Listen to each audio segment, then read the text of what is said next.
desafio. Então, com isso, eu passo de imediato aqui a palavra ao prefeito Arthur Vigílio para iniciar a sua apresentação.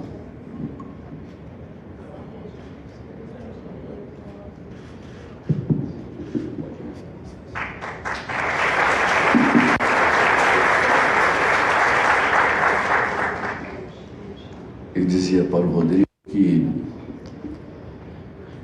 20 anos no parlamento e há muito tempo fora, né? Mas eu entendi que tinha me chamado para a tribuna, não para ali. Aí corri direitinho, mas também tinha uma razão subterrânea. Eu estava aqui de olho.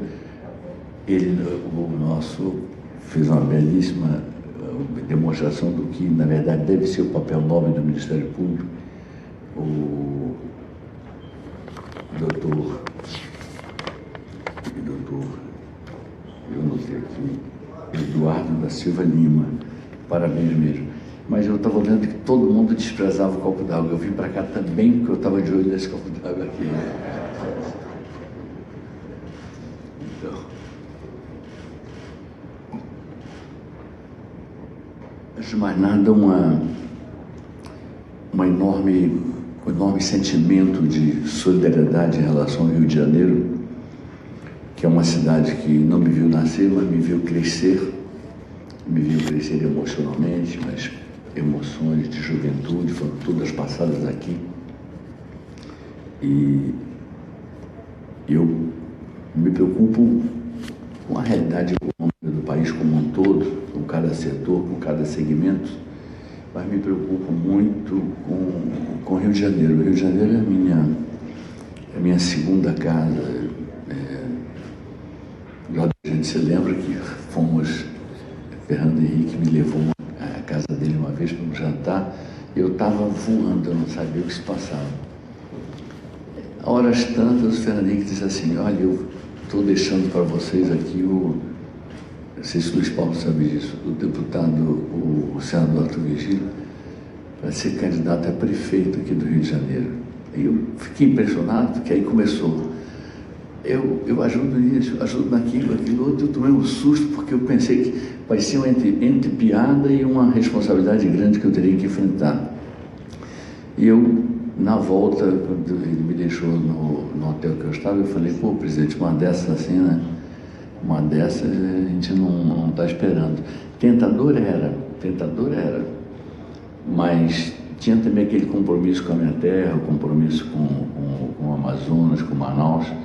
Eu talvez tenha tomado a decisão mais prudente, mais correta, aquela em que eu não teria que ter o sentimento de estar traindo ninguém, mas foi uma coisa muito agradável. O fato é que ele sabe do amor que eu tenho pelo Rio de Janeiro e, portanto, agora, como homem público, como cidadão, a minha solidariedade clara. O Rio de Janeiro tem tudo para emergir dessa situação.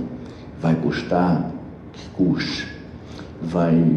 Vão cobrar penas que cobrem, mas o Rio de Janeiro tem potencial para, a partir deste momento, com atitudes realistas, sem contar mais como se fossem permanentes com os royalties de petróleo, por exemplo, procurar fincar em bases sólidas o seu recomeço e voltar a ser aquela meca a qual acorriam os brasileiros e estrangeiros famosos do mundo inteiro, mas os brasileiros que sempre se sentiram em casa nas suas casas, sempre se sentiram em casa no Rio de Janeiro.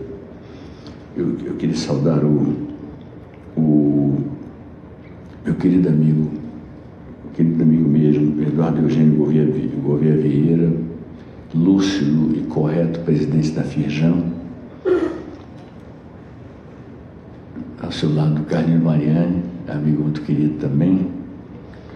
O meu prezado amigo Luiz Paulo, deputado estadual e que já foi vice-governador do estado nos tempos do nosso inesquecível Marcelo. O doutor Eduardo da Silva Lima, que me trouxe uma visão bastante contemporânea do que deve ser o desdobramento dessa instituição que tem prestado um grande serviço e que vai amadurecendo. E uma prova de que vai amadurecendo, vai ganhando seus primeiros cabelos grisalhos, é precisamente a posição de ação preventiva que o doutor Eduardo recomenda. Jonas, meu querido amigo, está aí o Jonas Donizete? Já foi? Já foi? Mas eu queria citá-lo porque tem sido um grande presidente da Frente Nacional de Prefeitos, fez um discurso aqui de enorme lucidez. Agradeço ao Dr. Raimundo Godoy do Áquila, que está aqui. Fiquei muito feliz com ele tem feito trabalhos para nós, mas nunca havia dito para mim o que ele pensava dos resultados do trabalho em conjunto deles e nosso em Manaus. Fiquei muito feliz de ouvir qual é o seu conceito sobre nós. O Rodrigo Neves, prefeito de Niterói, Rodrigo Neves, eu ouvi ontem num programa de televisão o Jogo do Poder da CNT, e eu e minha esposa estávamos tentando dormir cedo, a gente não consegue, mas estávamos vendo o Rodrigo. E eu olhei e falei, nossa, diferente, tem alguma coisa diferente nesse rapaz. Tem uma coisa diferente, falando uma linguagem que é a linguagem do ajuste fiscal, a linguagem da responsabilidade, a linguagem de sanear para desenvolver, sanear para sustentar o crescimento. E eu disse, tem coisa nova. E depois eu até fiz uma espécie de uma profecia sobre o que eu acho que vai acontecer com ele daqui a não sei quantos anos, não são muitos anos, mas acho que vai acontecer, porque basta não mudar o rumo, basta tocar para frente, porque eu vi uma qualidade diferente e boa de figura pública. E tenho certeza que Niterói vai ser muito feliz com ele. E quem sabe o Rio de Janeiro mereça essa felicidade também, a gente nunca sabe. Assim, o doutor Thomas Trabant, que perdoe, eu perco alguns inimigos, mas não perco a piada. Eu perguntei ao Eduardo Eugênio se ele falava, se ele era americano. Ele disse sim. Ele disse, pô, ele fala português muito bem. Ele disse, ele fala, aprendeu. Ele, mais do que muita gente, já governou o Brasil. Melhor.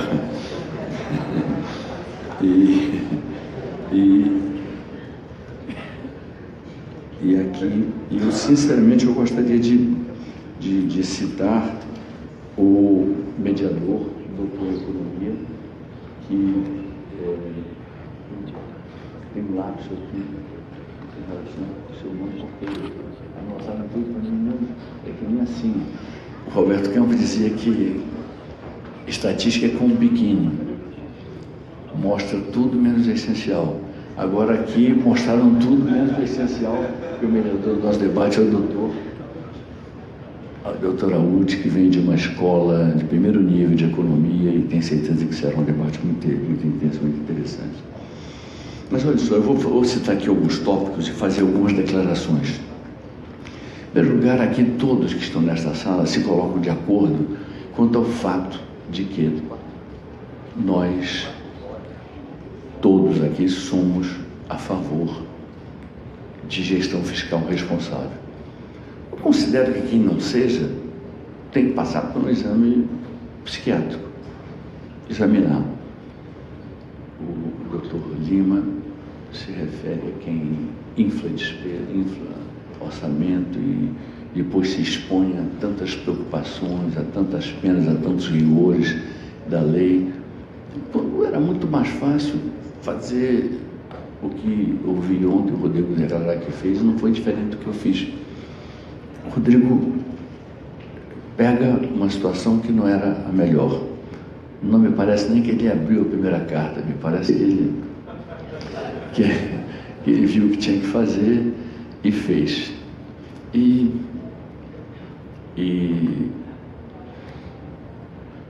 organizou, plantou as bases para até que o ministro Márcio Forte também, meu colega como diplomata, meu colega de ministério, de governo, como o presidente Fernando Henrique.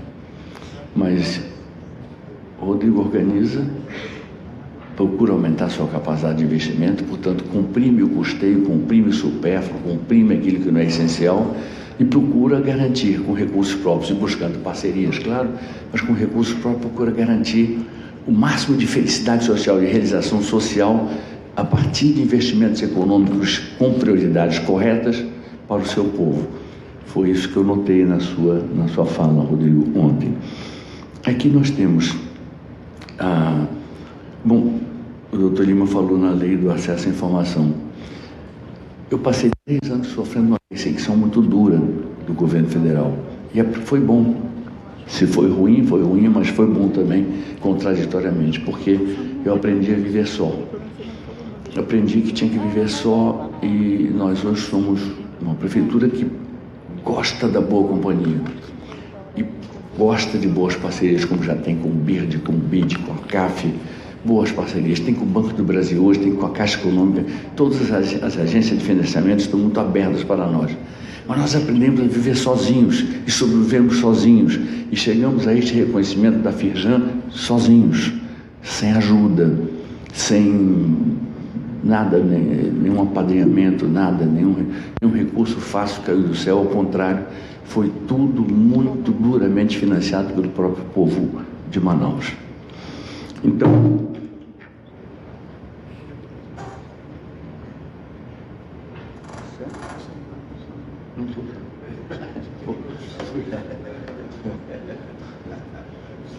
isso era para quê?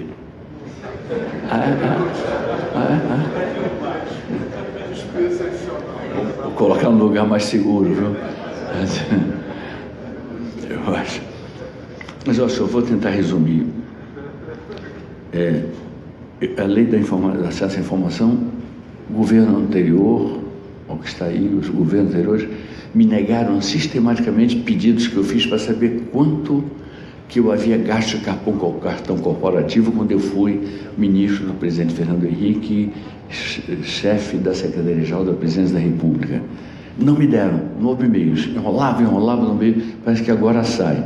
E não deram por uma razão bem simples, porque eu não gastei nenhum centavo, você também, Márcio, não gastei nenhum centavo de cartão corporativo. Minhas despesas pessoais eram pagas por mim, nas viagens que eu fazia, tinha aquela diária, que era uma coisa que vinha de outro jeito, depositada no meu, eu adiantava, vinha depositada no meu contra-cheque. E aí eu percebi que meu querido amigo, presidente Lula, ele não queria me passar esse recibo de que eu fui austero, não usando mas enfim, eles passarão e nós passarinho. Muito bem, eu começo pela crise.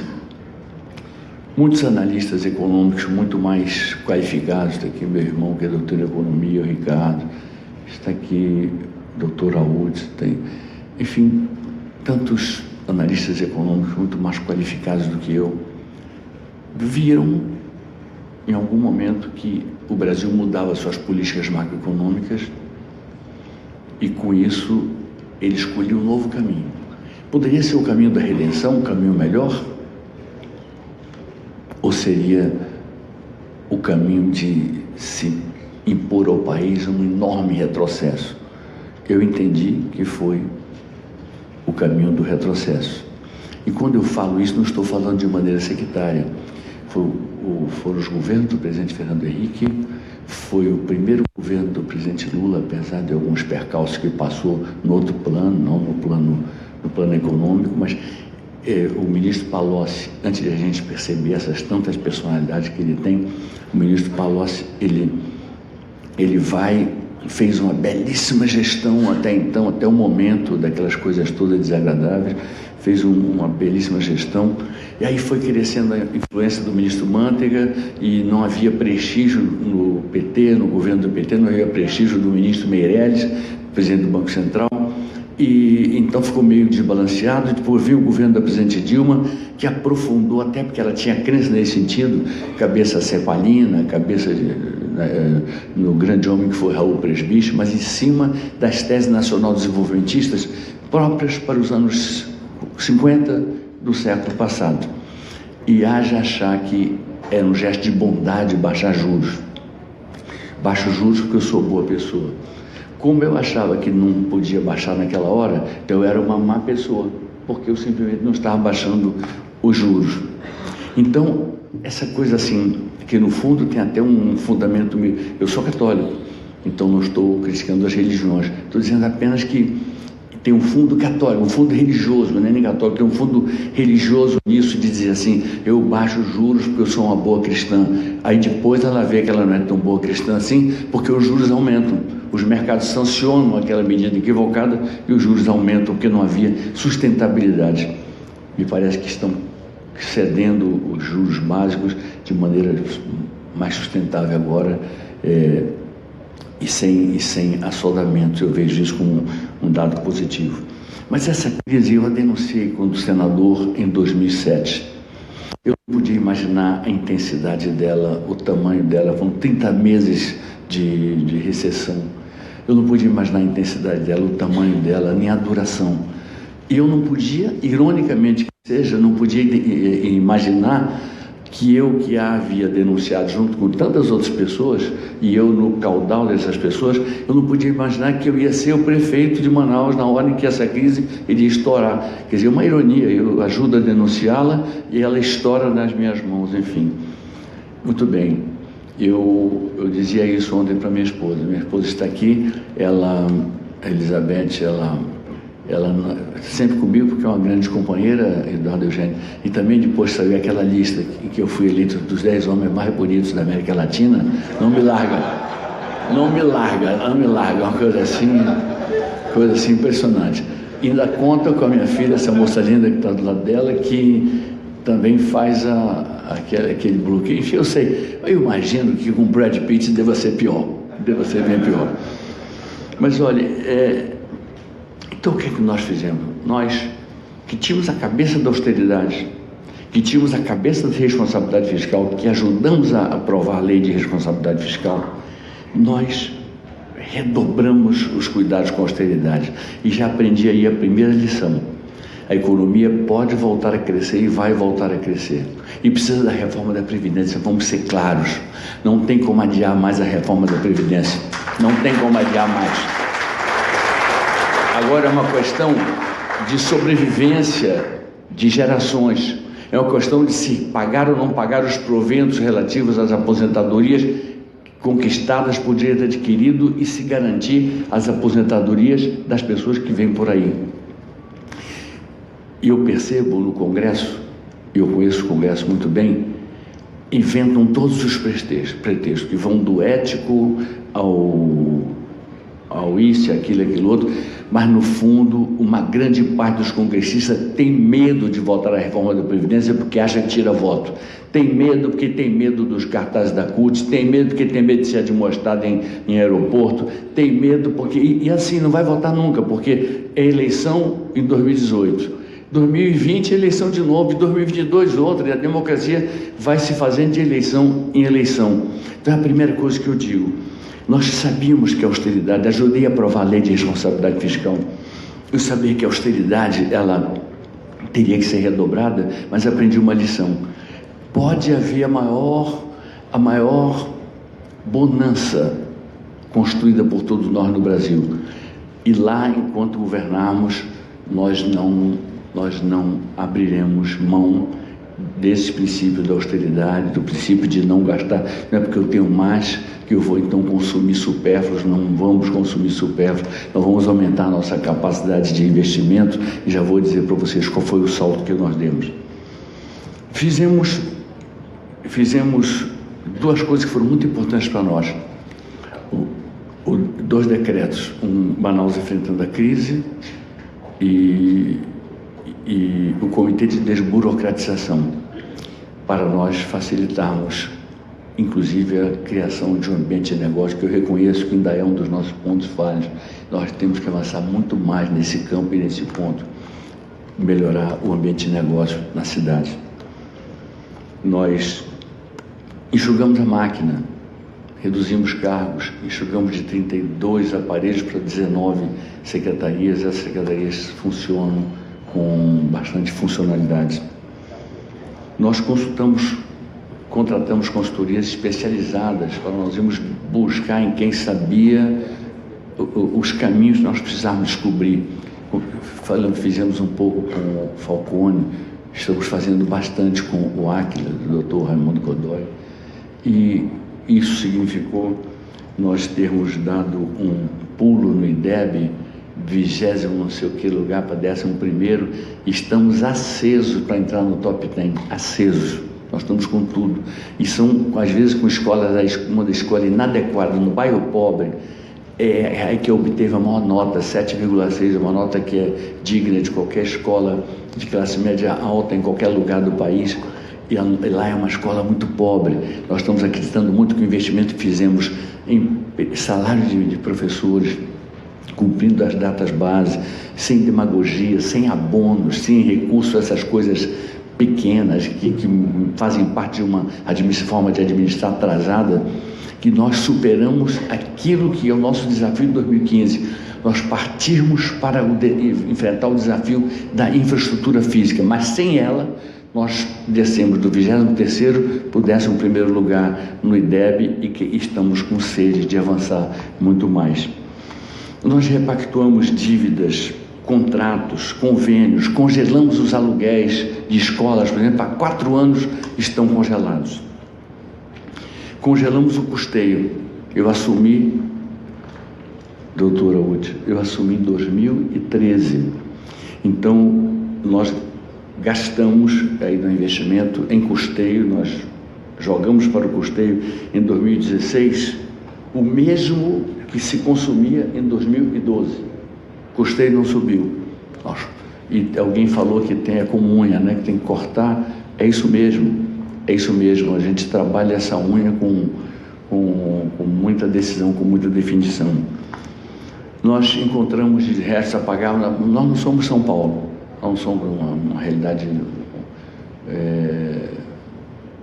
enorme, não somos uma super megalópole como Cidade do México, como São Paulo, como Tóquio, como Xangai, melhor dizendo.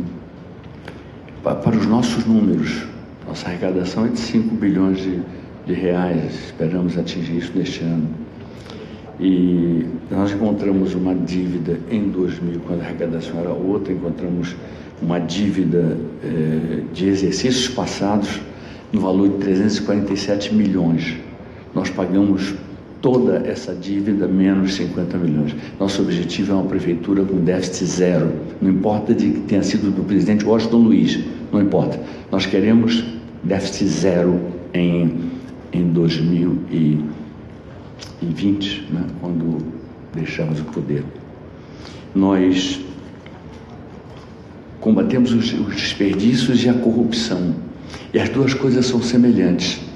A incompetência, ela se parece com a corrupção. A diferença é que a incompetência, ela por si só não dá cadeia. A corrupção começou a dar, o que é uma coisa boa. E não tem diferença a rigor, porque o prejuízo é o mesmo. É só um conceito ético que se formou e o fato de que se sanciona isso. Por que não pensar, então, em se sancionar também a incompetência? Porque o incompetente gera prejuízo, o incompetente atrapalha, o incompetente atrasa, o incompetente faz tudo isso de lesivo para a nossa sociedade.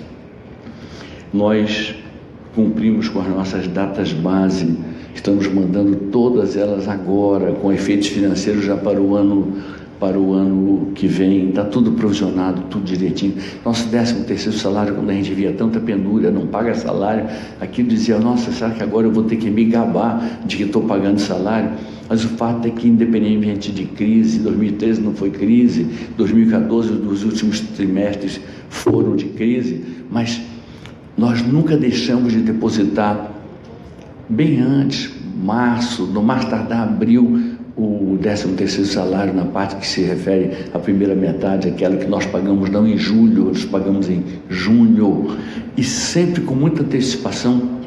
Agora, por exemplo, desde agosto, que nós temos depositado, rendendo jurinhos para a prefeitura no banco, o 13º dos servidores. Nunca teve sobressalto, não há surpresa, há só a continuidade de um trabalho que optou por achatar os gastos de custeio para fazer sobrar recursos para o investimento e procurando priorizar bem esses investimentos para obter o melhor rendimento possível dos investimentos que são recursos escassos, mas são recursos que são nossos e nós temos que fazer aquilo que nos é dado fazer e por tanto tempo temos sido legados à sina de trabalhar sócio. E Manaus está de pé. Foi o compromisso que eu assumi com o povo. Eu digo que essa crise nós vamos todos sofrer muito. Vocês vão sofrer muito. Mas nós vamos emergir fortes. Aquilo que não nos mata nos fortalece. Nós vamos emergir muito fortes. Vamos emergir mais maduros. Nosso drama não se compara ao drama de Varsóvia, que foi destruída 2 vezes num século. Não se compara ao drama de uma Rússia. Não se compara ao drama de uma França, de uma Holanda. Não se compara. Nós temos dramas que são os dramas do Nordeste, são os dramas de uma região relegada a um quinto plano por absoluta ignorância das elites brasileiras, não perceberem que a última fronteira de desenvolvimento e onde se deve depositar as maiores esperanças de desenvolvimento efetivo e grandeza econômica do país é a Amazônia. Isso precisamos nos beliscar todos para percebermos que isso é uma verdade. Mas muito bem, nós, credibilidade, em 2016 fizemos um refis, tivemos que fazer, recebemos 40 milhões de reais, em 2017 rendeu até o momento 140 milhões de reais, ou seja, e a gente ouve na rua assim, agora eu pago o meu IPTU, olha, IPTU não é coisa boa, imposto, quando tem imposto, se fosse uma coisa boa não tinha o nome imposto, não é? Se fosse uma coisa boa. Então, quando alguém diz, eu estou pagando com prazer, e eu confirmando que não estou lidando com nenhum masoquista, então é alguém que está acreditando no governo que nós estamos fazendo. Então, algo importante que você se referia a isso, Rodrigo, ontem fiquei extremamente feliz com o que eu vi. Você falando da baixíssima capacidade de investimento que recebeu e do salto que você conseguiu dar. Nós assumimos em 2013, e portanto esse número do período, um ano anterior, a capacidade de investimento de Manaus era de 150 milhões de reais. Em 2016, ela fechou com 794 milhões de reais, ou seja, foi 21% da receita corrente líquida, e nós queremos avançar mais. Nós entendemos que, inclusive com recurso aos empréstimos que interessam, tem certos empréstimos que nós não queremos, oferece, eu digo, mas eu não quero, o tempo de carência é pequeno, o tempo para pagar é curto, eu não quero, e os juros são altos, então a gente está escolhendo muito bem, de acordo com o que a gente julga que é melhor para nós. E já falei do 13º antecipado, e com tudo isso que houve, apesar daquela queda bruxa de 2015 e apesar do quadro de 2016, nós podemos apresentar em 2016 a nossa relação receita líquida com pessoal, pagamento de pessoal, nós ficamos em 43%, 43,5%. Ficamos bem longe do limite potencial, foi a hora mais crucial desse vendaval que foi essa crise, que foi a mais grave da história econômica brasileira, muito mais grave que a de 1902, muito mais grave que a do Plano Collor, muito mais grave que tudo, porque simplesmente ela derivou, e o pior, o grave, é que ela foi construída, essa crise ela não foi internacional, como tentaram falar, ela tem raízes nacionais, ela é jabuticaba, foi invenção nacional. Mexeram nas políticas macroeconômicas que davam estabilidade ao país e conseguiram, tudo que conseguiram, despertar a inflação, conseguiram aumentar a nossa dívida pública, conseguiram fazer toda essa onda, todo esse tsunami da economia brasileira sem necessidade, por mero jogo de vaidade intelectual de pessoas que não se percebiam superadas quando se trata de analisar o fato econômico. Enfim, nós temos uma coisa para dizer, duas coisas para finalizar realmente. Eu tinha como ideia, eu queria citar aqui, o meu secretário de Finanças está aqui, a minha subsecretária de Finanças está aqui o Loival, está aqui a Marisa, está aqui o Magaldi. O Magaldi foi o homem que fez a mudança na Previdência, recebi já, eu peço à presidência 1 minuto para concluir, porque né, eu estou acostumado com isso, mas estou acostumado também a enrolar, o cara que mostra, eu digo, já vou concluir, para concluir, não sei o quê. Então o Magaldi pegou a Manaus Prev, que nós mudamos o nome para Manaus Previdência, e num acordo muito duro para nós, com muito dispêndio do Tesouro, nós pegamos uma situação que era muito difícil, de muito pouco crédito, e também não sou muito de ficar lendo cartas, sabe? Eu sou muito de olhar para frente. Eu gostei daquela imagem, olhar para o para-brisa tão maior, vamos olhar para frente, que o retrovisor é pequeno, é mesquinho, né? Esqueceu para trás. O importante é que, de repente, nós recebemos, para nós é um prêmio, né? Um prêmio, sim, em Curitiba, a melhor previdência pública do país, levando em conta estados e municípios, e a quarta, se levar em conta estados e capitais, se levar em conta todas as cidades, nós vamos ter, somos a 33ª, e aí tem cidades paulistas muito ricas, tem cidades gaúchas. Eu não quero me aposentar, eu queria ser prefeito de Gramado, no Rio Grande do Sul. Não tem problema, ninguém joga lixo na rua, não tem nada, é uma tranquilidade ali, é melhor do que ficar aposentado e ficar de férias, né? Pelo menos você vai lá, dá um despacho, enfim. E aí você pega isso tudo. A minha ideia era o fortalecimento institucional da prefeitura. Fortalecimento institucional era ter uma prefeitura que passasse a ter crédito, passasse a ser acreditada.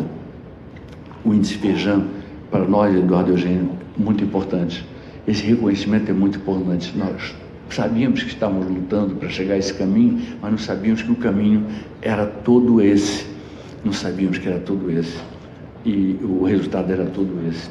Nós temos o órgão que analisa, o órgão competente que analisa a contabilidade pública, eu esqueço o nome do órgão, foi o Márcio Brito, que fez uma tese de mestrado no Instituto Capixaba, e ele concluiu que as nossas contas públicas seriam as mais sólidas do Brasil hoje. Não eram assim em 2013, quando nós assumimos, não eram assim.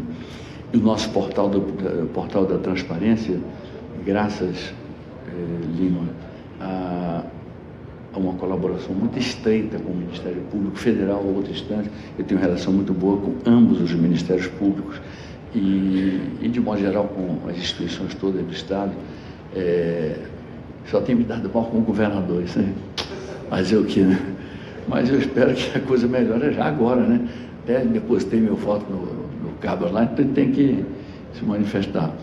Mas o nosso portal, eu fiquei muito triste quando o nosso portal apareceu lá embaixo daquela. Aí estudamos e montamos o projeto. Hoje o nosso portal da transparência é dado pelo Conselho de Contas do município, o presidente Ari Moutinho. Ele diz que sistemas frios, inóspitos, gélidos, como responsabilidade fiscal, como previdência saudável, como contabilidade pública saudável, como portal da transparência aberta, isso tudo que pode não interessar tanto a quem faça uma análise mais perfunctória das coisas, mas é a partir daí que a gente explica a pujança financeira, é a partir daí que a gente explica a capacidade de investimento que está se fixando nessa casa dos 20%. É isso que explica, é decorrência dessa austeridade, é decorrência desse cuidado com o fiscal. Mais uma vez, parabéns pela iniciativa da Feijão, Eduardo. É a partir daí que se explica tudo isso. E dizer que eu creio que a fase nobre desse governo será nós fazermos, primeiro, a minha definição econômica, eu sou completamente liberal. Completamente liberal. Eu entendo que se deva privatizar literalmente tudo. Eu só não privatizo a prefeitura porque tem impedimento constitucional. Eu colocar uma pessoa para administrar melhor do que eu. Nós estamos fazendo uma agência reguladora na prefeitura com mandatos discordantes do meu e com mandatos dos diretores. O presidente e o prefeito não coincidem, e diretores não coincidem entre eles, para haver independência. Com essa agência reguladora, nós vamos trabalhar ônibus, portanto, mobilidade urbana, nós vamos trabalhar, ela vai viver disso, 1% da receita bruta de cada cliente seu, enfim, mobilidade urbana. Nós temos o futuro sistema de radares que vai ser implantado, o aterro sanitário. Nós temos as praças maiores vão virar objeto desse projeto. Nós vamos privatizar tudo que esteja ao nosso alcance, com essa agência em cima e fiscalizando os bons resultados que nós queremos arrancar. Antigamente eu era a favor da privatização da Petrobras. Aí, cada vez que eu abria a boca para dizer uma coisa dessa, era uma confusão no plenário do Câmara, do Senado e tudo mais. Depois teve um momento que a Petrobras, nós vimos o que aconteceu. Não privatizaram, o patriotismo degenerou, né? Nós vimos no que deu. E depois disso nós vimos a Petrobras ficar desvalorizada até para ser vendida. Depois nós vimos um colega meu de ministério, trabalhamos mano a mano, Pedro Parente. O Pedro vai com medidas muito simples e fincado na competência e na honradez dele, ele foi lá e já colocou de novo a Bolsa de Nova York de olho nas ações da Petrobras. Eu temo as dívidas bilionárias que podem vir por aí e que podem, quem sabe, anular todo esse trabalho que está sendo feito. Mas o fato é que, nossa, se tivermos ocasião, nos livrar, não temos que dirigir isso, não temos, nós temos que procurar atrair capitais. Eu quero fazer isso com essas concessões onerosas, com as parcerias público-privadas cabíveis todas. Eu quero realmente abastecer os cofres do Tesouro Municipal com o resultado da parceria com a iniciativa privada. Ela vai, regulada por nós, regulada não por mim, regulada pela agência reguladora, ela vai poder oferecer tudo aquilo que hoje eu não posso oferecer com a exiguidade do orçamento de que disponho, e mesmo que eu passe a contar com ajudas externas, eu não conseguirei fazer. Para mim não é questão, estamos aqui, doutora Uti, eu vou ousar dizer uma coisa. Eu não consigo entender que tem, a minha política econômica é essa, a minha é aquilo. Só tem uma, a inflação baixa, é ajuste fiscal. Por enquanto precisa de câmbio flutuante, mas não é todo mundo, nem todo o tempo que você vai precisar de câmbio flutuante. Mas se tem essas duas coisas hoje, e você tem que trabalhar percebendo que aquele Estado mamute não existe mais. Aquele Estado mamute, ele favorece a preguiça e favorece a corrupção. E agora é para tempo de esgotamento mesmo. E aí eu sei que eu já estou atrapalhando os demais oradores e digo a vocês que essa é a nossa visão. Muito obrigado a Firjan pela oportunidade, muito obrigado a vocês pelo comparecimento e obrigado.